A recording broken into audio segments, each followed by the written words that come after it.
আরে তোমরা এসে গেছো। Hello guys, welcome back to my blog. আজকে আমার 15 ডেজ ভিডিও চ্যালেঞ্জের তৃতীয় ভিডিও। তো কি নিয়ে ভিডিও বানাবো, কি নিয়ে ভাবতে ভাবতে ভাবতে ভাবতে একটা টপিক উপর থেকে ঠিক পড়েই গেল। তো আমার দীর্ঘদিনের বাইক রাইডের একটা অভিজ্ঞতা আছে। তোমরা লং বা শর্ট যে কোনো ধরনের বাইক রাইড করো না কেন, বাইক রাইডের কিছু টিপস তোমাদেরকে আজকে আমার সেই ঝুলি থেকে তোমাদেরকে দেব।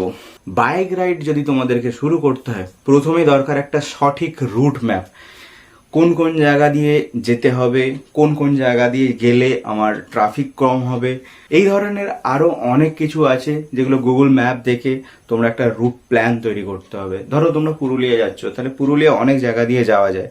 তো সেই যাওয়ার রাস্তাটা যখন তোমরা সিলেক্ট করছো, তখন কোন জায়গা দিয়ে গেলে তোমাদের ট্রাফিক অনেক কম হবে, তো সেইগুলো তোমাদেরকেই ঠিক করতে হবে।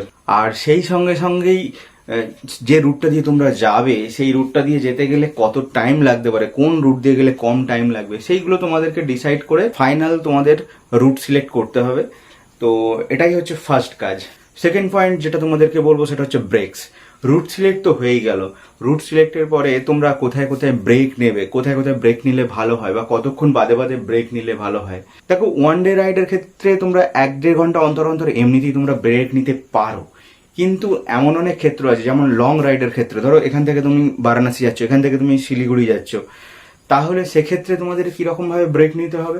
সেক্ষেত্রে তোমরা একটা কাজ করতে পারো, মিনিমাম 2 ঘন্টা অন্তর অন্তর ব্রেক নিতে পারো। 2 ঘন্টায় কেউ তোমরা তোমাদের বাইকে 60 থেকে 70 কিলোমিটারও যেতে পারো, আবার কেউ 100 কিলোমিটারও যেতে পারো।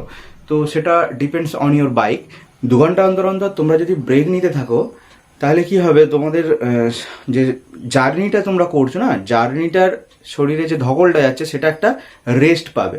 আর রেস্ট পেলে একটুখানি ব্রেক নেওয়ার পরে আবার কিন্তু তোমরা ফুল উদ্যমে আবার পরবর্তী যে রাস্তাটা বাকি থাকছে, ডিস্টেন্সটা বাকি থাকছে, সেটা কভার করতে পারবে। এটা একটা রিদমিক পর্যায়ে। আর ব্রেক নেওয়াটা যেন আবার খুব বেশি না হয়ে যায়, তাহলে কিন্তু যে ডেস্টিনেশনে গিয়ে পৌঁছাচ্ছ সেখানে গিয়ে পৌঁছাতেও অনেক দেরি হয়ে যাবে। তো একটা নিয়ম মাফিক একটা ব্রেক নেওয়া দরকার। আর ব্রেক নেওয়ার সঙ্গে সঙ্গে আরেকটা যে জিনিসটা আছে সেটা হচ্ছে হাইড্রেশন। তো তো রাইডে বেরিয়ে যেটা সবচেয়ে বেশি সমস্যা হয় সেটা হচ্ছে ডিহাইড্রেট হয়ে যাওয়া। সেই জন্য তোমাদের হাইড্রেট থাকতে হবে। আর হাইড্রেট থাকার জন্য তোমরা 2 ঘন্টা বাদে বাদে এই যে দাঁড়ানোর কথাটা বললাম, তখনই তোমরা কি করবে, তোমরা একটু জল খেতে থাকবে। আর যারা ওয়াটার ব্যাগ ক্যারি করবে তাদের ক্ষেত্রে তো কোনো রকম সমস্যাই নেই, তারা মিনিমাম আধ ঘন্টা বা 1 ঘন্টা অন্তর অন্তর অলরেডি বাইক চালাতে চালাতেই জল খেতে পারবে। সেটা তো একটা ভালো অপশন। কিন্তু যদি সেই অপশন তোমাদের না থাকে, তাহলে কিন্তু যখন তোমরা ব্রেক নেবে অবশ্যই হাইড্রেট থাকবে। না হলে কিন্তু তোমাদের লং রাইডের ক্ষেত্রে বা রাইড তোমরা বেশিক্ষণ করতে পারবে না, পুরো ডিজি ফিল হবে, অনেক সমস্যা আসবে।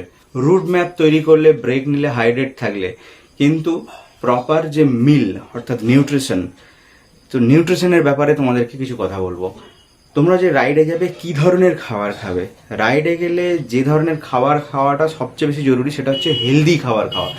আর সকালবেলা রাইড শুরুর আগে যদি ভালো করে প্রপার ব্রেকফাস্ট করে বেরোনা, আর যদি সেটা সম্ভব না হয় অন্তত রাইডে বেরিয়ে ব্রেকফাস্টটা খুব হেলদি করা, জাঙ্ক ফুড না খাওয়া। হেলদি খাবারের মধ্যে যেটা ফার্স্ট প্রায়োরিটি সেটা হচ্ছে ফ্রুটস, ফ্রুটের কোনো বিকল্প নেই।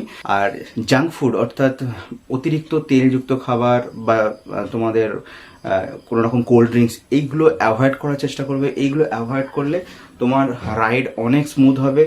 রাইড করতে করতে তোমার ঘুম পাবে না, ডেজি ফিল হবে না, এনার্জেটিক লাগবে, সমস্ত কিছু ঠিক থাকবে।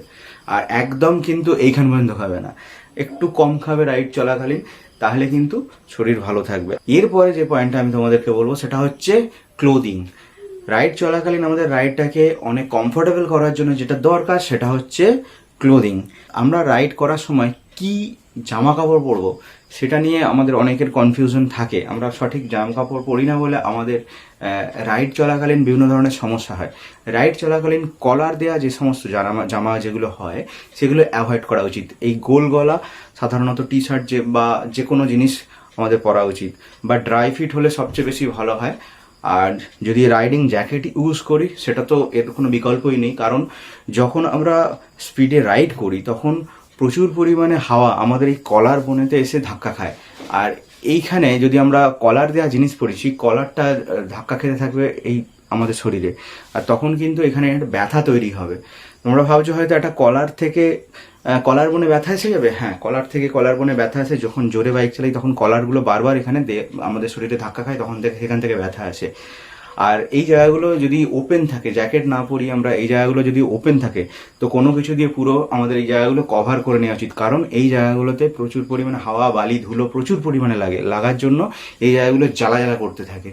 আর একটা জিনিস হচ্ছে এই যে কনুয়ের এই জায়গাগুলোকেও আমাদের কভার করা থাকা উচিত। কভার না থাকলে এই জায়গাগুলো আমাদের প্রচুর পরিমাণে ধুলো বালি লেগে জ্বালা জ্বালা করে আর কি।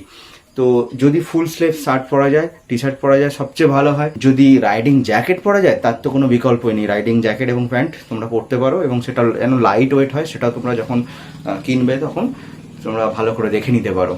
এরপরে একদম শেষ পয়েন্টে আসছি, সেটা হচ্ছে মেডিকেল টুল কিট। যদি তোমরা বিশাল বড় লং রাইড করো, যেমন ধরো minimum more than 6 to 7 days ride করো, সেখানে তোমরা টুল কিটস নিয়ে বেরোবে। বাইক সারানোর যে সমস্ত টুল কিটস সেগুলো, যেমন puncture kit, extra clutch, brake pad, এই সমস্ত কিছু নিয়ে বেরোতে পারো। আর তার সঙ্গে সঙ্গে থাকবে তোমাদের প্রয়োজনীয় মেডিসিন, যেমন পেট খারাপের মেডিসিন, জ্বরের, এই সমস্ত কিছু, মাথা যন্ত্রণার সমস্ত কিছুর মেডিসিন, সর্দির মেডিসিন, সমস্ত কিছু নিয়ে বেরোবে। আর যেটা এক্সট্রা দরকার পড়ে সেটা হচ্ছে বাইকের ডকুমেন্টস। এটা ছাড়া তোমরা কোনো জায়গাতেই যেতে পারবে না। আর সেই সঙ্গে সঙ্গে নিজেদের একটা আইডেন্টিটি কার্ড।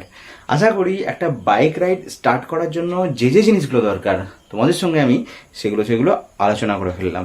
আজকে আরও একটা বোনাস টিপ দেবো, সেটা হচ্ছে যখন তোমরা লং রাইডে বেরোবে, লং রাইড ধরো ওয়ান ডে রাইডের ক্ষেত্রে একদিন রাইড করলে এবং বাড়ি চলে এলে সেক্ষেত্রে অ্যাকোমোডেশনের কোনো ব্যাপার থাকছে না। যখন তোমরা লং রাইডে বেরোচ্ছ, ধরো মিনিমাম 3 দিন 4 দিন 7 দিন বা এর থেকে বেশি দিনের রাইডে বেরোচ্ছ, তখন কিন্তু তোমরা যে অ্যাকোমোডেশন চুজ করবে সেটা কিন্তু যেন প্রপার হয়। যেমন ধরো আমি আমার ক্ষেত্রে যে ধরনের অ্যাকোমোডেশন চুজ করি, যারা আগে থেকে আমাকে চেনো তারা হয়তো জানবে, আমি প্রেফার করি হস্টেল।